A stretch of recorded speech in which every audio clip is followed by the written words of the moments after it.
नुकसान पहुंचाया, आवाम को बहुत डैमेज किया, आवाम को जख्मी हुए लोग, कुछ फौत हो गए।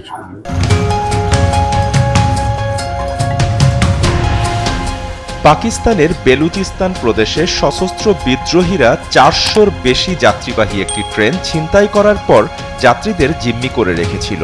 দেশটির নিরাপত্তা বাহিনী অভিযান চালিয়ে নারী ও শিশু সহ শতাধিক যাত্রীকে উদ্ধার করেছে। একই সঙ্গে নিরাপত্তা বাহিনীর অভিযানে অন্তত 16 জন হামলাকারী নিহত হয়েছেন।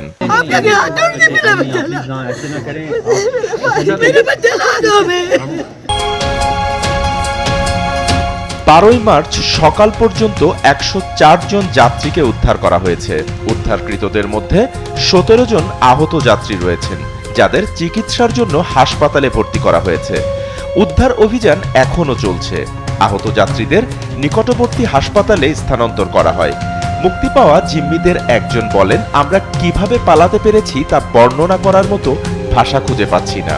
এটা ছিল আতঙ্কজনক। 2 लोग थे सर, एक लेडीज है, एक छोटा बच्चा है सर, एक जो एक कज़न है मेरा सर। ये लोग आए थे सर अपनी बहन को लेने सर, कोयटा से लेके जा रहे थे मुल्तान ईद के लिए। আরেক যাত্রী জানান, হৃদরোগের সমস্যা থাকায় তাকে ছেড়ে দেয়া হয়েছিল।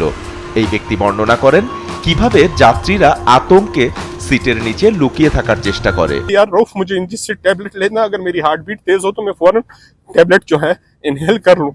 मैंने कहा अबू आप टेंशन ना लें, मैं आपके साथ कांटेक्ट में रहूंगा, आप टेंशन बिल्कुल ना लें। রেলওয়ে কর্মকর্তারা ডনকে জানিয়েছেন, মঙ্গলবার স্থানীয় সময় সকাল 9টার দিকে একটি দুর্গম পাথুরে এলাকায় গুলি করে ট্রেনটি থামানো হয়। গোলাগুলির কারণে ট্রেন চলাচল বন্ধ করে দেওয়া হয়েছে। এটি একটি দুর্গম পাথুরে ভূখণ্ড। ঘটনাস্থলে একমাত্র প্রবেশ করা যাবে পায়ে হেঁটে। ট্রেনটি কোয়েটা থেকে উত্তর পশ্চিম খাইবার পাখতুনখোয়ার পেশোয়ারের উদ্দেশ্যে রওনা হয়েছিল। এদিকে নিষিদ্ধ ঘোষিত বেলুচ লিবারেশন আর্মি এই হামলার দায় স্বীকার করেছে। বাপ্পি খান, এসএ টিভি ডিজিটাল।